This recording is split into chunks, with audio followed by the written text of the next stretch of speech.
Del debate del otorgamiento de la AFP, este adelanto, ¿no?, de que muchas personas necesitan, ¿no?, porque tienen diferentes proyectos, porque llegaron a cierta etapa de su vida. La gran pregunta es si es que estas personas, ¿no?, que todavía no se jubilan, ya algunas ya están en el proceso de jubilación, si es que les va a alcanzar o no para los próximos años. Bien, ya nos encontramos en estudio con la abogada en Derecho de Familia, Fiorella Jaimes, quien nos va a explicar un poco en el caso del rol de los hijos, ¿no? Si es que los padres pueden exigir una pensión a los hijos porque no les alcanza el dinero que han ahorrado a lo largo de los años. ¿Cómo estás, Juan Carlos? Muy buenos días, muchísimas gracias por la invitación. Así es, nuestra legislación peruana dice en el artículo 476 del Código Civil que los hijos están obligados también a pasar una pensión a sus padres. Bien, entonces recordemos que se puede obtener mediante la vía de la conciliación extrajudicial o en la vía judicial, en su defecto. Bien, entonces es importante tener conocimiento porque hay muchos padres que están en un estado de necesidad en el cual no pueden mantenerse, de repente no tienen para sus alimentos, para su medicación, ¿no? Y es por eso que es importante que ellos tengan conocimiento que sí pueden solicitar a sus hijos que tengan capacidad económica también, claro está, porque la ley también dice que puede ser hasta el 60% de los ingresos de este hijo. Claro, no vale o no es suficiente tener a los padres en casa, apoyarlos con las medicinas, con la atención, con comprarle cosas, sino darles un incentivo. También porque recordemos que su vestimenta, son varios conceptos los cuales se tienen que cubrir: la vestimenta, la vivienda, el alimento, su salud. Entonces todo eso debe de considerarse para que se pueda contribuir a su estado de necesidad. Ahora, si este padre tiene más hijos, puede solicitarle también a los otros hijos. Claro. ¿Y hasta cuánto? Por ejemplo, ¿cuánto del porcentaje del sueldo? Porque hay personas que, por ejemplo, ya a cierta etapa de su vida también ven un poco reducido su salario porque tienen otras obligaciones, porque tienen estudios, porque tienen hijos también que mantener. Así es. Como te decía, la ley señala hasta el 60% de sus ingresos y estos deben ser sobre el neto. Bien, si hablamos de un hijo que también tiene la obligación como padre de aportar a sus propios hijos, también puede quedar en una conciliación con su papá. Pero estos alimentistas no pueden superar el 60% de sus ingresos mensuales, ¿no? Porque también la ley señala que los obligados recíprocamente para pasarse pensión también son los cónyuges, ¿no? Entonces los esposos también podrían solicitar y ellos tienen que entrar en ese 60%. Ese 40% va a quedar de libre disposición para el obligado. Claro. ¿Y cuál es el procedimiento? ¿Es directamente por la vía judicial, con una conciliación? Porque también entendamos de que a cierta etapa de la vida aparecen ciertas lagunas, ¿no? Puede haber alguna presión de una nueva pareja. Entonces ahí empieza como que el tira y afloja, ¿no? Dicen, bueno, pero si tienes una nueva relación, entonces puedes vivir con esa nueva relación. Entonces el hijo puede otorgarle parte del dinero, pero esta persona puede compartirla con esa nueva persona con la que quiere retomar digamos, una relación amorosa. Bien, por eso. Aquí podemos hacerlo mediante una conciliación extrajudicial.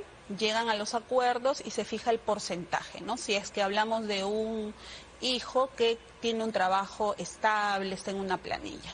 Pero si hablamos de un hijo que sus ingresos no son fijos, son eventuales, entonces podríamos pedir un monto fijo, ¿no? Eso es importante.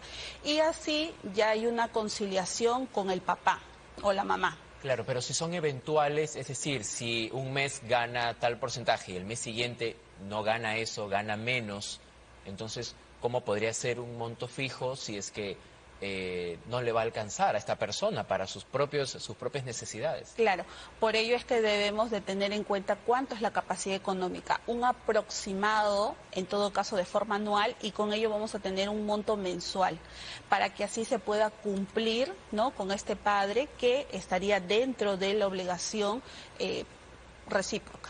Claro, y esta persona, este padre, tendría que buscar él mismo el abogado, él mismo la conciliación y también me imagino que algún documento médico de que habilite que se encuentra en todas sus funciones normales. Eso es muy importante, ¿por qué? Porque no es necesario contar con la firma de un abogado.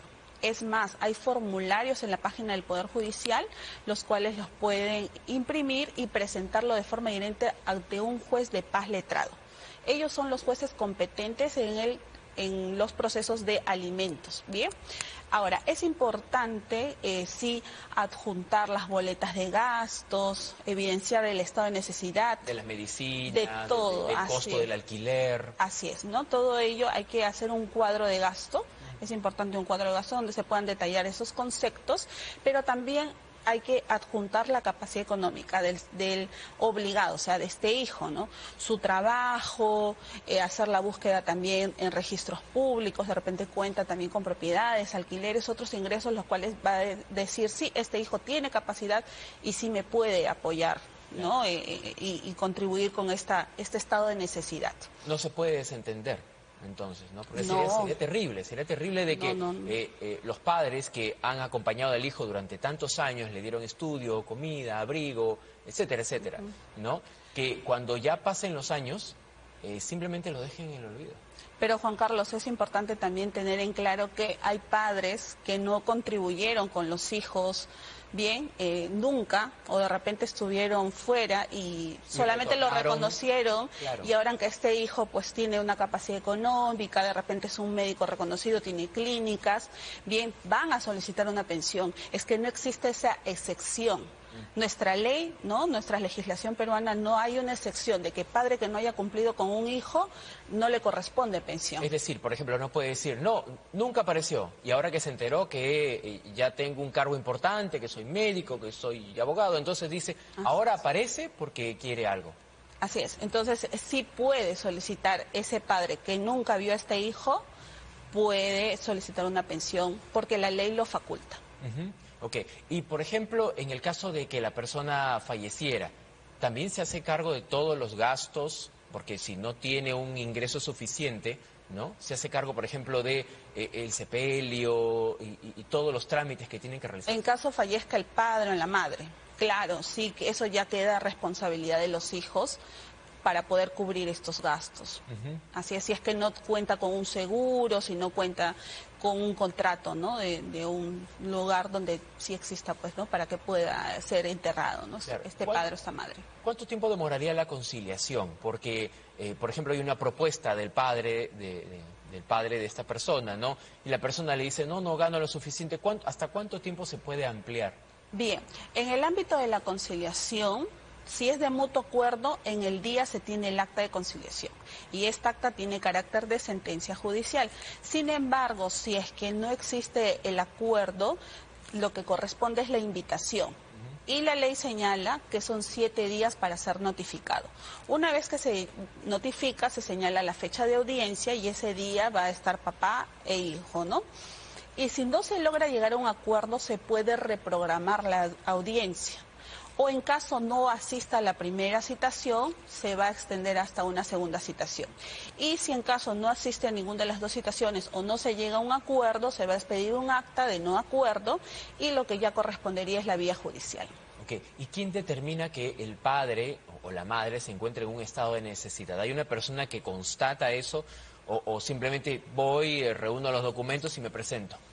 Bien, no. En este tipo de proceso, como es un proceso simplificado, no hay un equipo multidisciplinario, no hay asistentes sociales para hacer la verificación. Significaría que esto tomaría mayor tiempo, pero si hablamos de una pensión de alimentos es porque hay una necesidad. Bien, entonces las pruebas van a ser las que se presenten dentro del proceso y se puedan acreditar, por ejemplo, informes médicos, tratamientos médicos, un contrato de alquiler de una vivienda. Entonces esos son medios que sí se pueden evidenciar, probar y con ello ya se estaría otorgando una pensión.